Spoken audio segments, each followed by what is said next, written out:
ಜಾಸ್ತಿ ಇರ್ತದೆ ಅಂದರೆ ಫುಡ್ ತೊಗೊಂಡ ತಕ್ಷಣ ಅವ್ರಿಗೆ ಶುಗರ್ ಶೂಟಪ್ ಆಗ್ತದೆ. ಬೇರೆದ್ರಲ್ಲಿ ಸ್ವಲ್ಪ ಜಾಸ್ತಿ ಆಗ್ತದೆ, ಅಷ್ಟು ಜಾಸ್ತಿ ಆಗೋದಿಲ್ಲ. ಸೊ ಲೋ ಗ್ಲೈಸೆಮಿಕ್ ಇಂಡೆಕ್ಸ್ ಇರೋದನ್ನೇ ಆದಷ್ಟು ನಾವು ಅಡ್ವೈಸ್ ಮಾಡ್ತೀವಿ. ಹೈ ಗ್ಲೈಸೆಮಿಕ್ ಇಂಡೆಕ್ಸ್ ಅಂದರೆ ತೊಗೊಂಡ ತಕ್ಷಣ ತುಂಬ ಶೂಟ್ ಆದರೆ ಅವ್ರ ಮೆಡಿಕೇಷನ್ ಎಲ್ಲ ಚೇಂಜ್ ಮಾಡಬೇಕಾಗ್ತದೆ, ಹೆಚ್ಚು ಕೊಡಬೇಕಾಗ್ತದೆ, ಆ ಥರ. ಇನ್ನು ಗ್ಲೈಸೆಮಿಕ್ ಇಂಡೆಕ್ಸ್ ಅಂತ ತಗೊಂಡ್ರೆ ಕಾರ್ಬೋಹೈಡ್ರೇಟ್ ಪದಾರ್ಥಗಳಲ್ಲೂ ಕೂಡ ಪ್ರತಿಯೊಂದರಲ್ಲೂ ಗ್ಲೈಸೆಮಿಕ್ ಇಂಡೆಕ್ಸ್ ಅನ್ನೋದು ಇರುತ್ತೆ. ಇನ್ನು ಭಾರತದಲ್ಲಿ ಹೆಚ್ಚಾಗಿ ನಾವು ಕಾರ್ಬೋಹೈಡ್ರೇಟ್ ಪದಾರ್ಥಗಳನ್ನು ಹೆಚ್ಚಾಗಿ ಯೂಸ್ ಮಾಡ್ತೀವಿ. ಅದರಲ್ಲೂ ದಕ್ಷಿಣ ಭಾರತದಲ್ಲಿ ಹೆಚ್ಚಾಗಿ ಕಾರ್ಬೋಹೈಡ್ರೇಟ್ ಪದಾರ್ಥಗಳನ್ನು ಹೆಚ್ಚಾಗಿ ಬಳಸ್ತೀವಿ.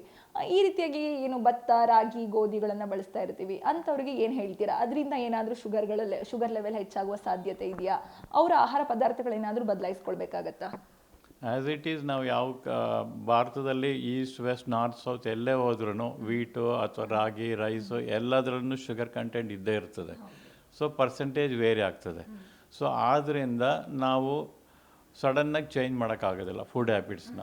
ನಾವು ತಗೊಳ್ಳೋ ಫುಡ್ನಲ್ಲೇ ಯಾವುದರಲ್ಲಿ ಶುಗರ್ ಕಡಿಮೆ ಇರ್ತದೆ.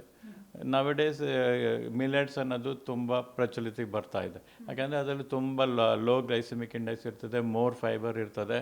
ಸೊ ಅದು ತೊಗೊಂಡ ತಕ್ಷಣ ಹೊಟ್ಟೆನೂ ತುಂಬಬೇಕು. ನಾವು ತುಂಬ ಕಡಿಮೆ ತಿನ್ನಿ ಅಂತ ಹೇಳೋಕ್ಕಾಗೋದಿಲ್ಲ. ಇವಾಗ ಫಾರ್ ಎಕ್ಸಾಂಪಲ್ ಅವರು 3 ಇಡ್ಲಿ ಏನೋ ತಿಂತಾ ಇರ್ತಾರೆ, 4 ಇಡ್ಲಿ ತಿಂತಾ ಇರ್ತಾರೆ. ನೀವು 1 ಇಡ್ಲಿ ತಿನ್ನು ಅಂತ ಹೇಳೋಕ್ಕೆ ಬರೋದಿಲ್ಲ. ಅದೇ ಅವ್ರು ಮಿಲೆಟ್ನಲ್ಲಿ ಮಾಡಿದ್ರೆ ಆ ಇಡ್ಲಿನ ಸ್ವಲ್ಪ ಹೆಚ್ಚು ತೊಗೋಬೋದು. ಮಿಲೆಟ್ನಲ್ಲಿ ಇದು ಪೊಂಗಲ್ ಥರ ಮಾಡ್ಬೋದು. ಸೊ ಆ ಥರ ಮಾಡಿದ್ರೂ ಅವಾಗ ಅವ್ರಿಗೆ ಕ್ವಾಂಟಿಟಿ ಸಟೈಟಿ ಇರಬೇಕು, ಅನ್ನೋದು ಸ್ಯಾಟಿಸ್ಫೈ ಆಗಬೇಕು. ಅವ್ರಿಗೆ ಬರೀ ಉಪವಾಸ ಇರೋದಕ್ಕಾಗೋದಿಲ್ಲ. ಅವರು ಸ್ಯಾಟಿಸ್ಫೈಯೂ ಆಗಬೇಕು.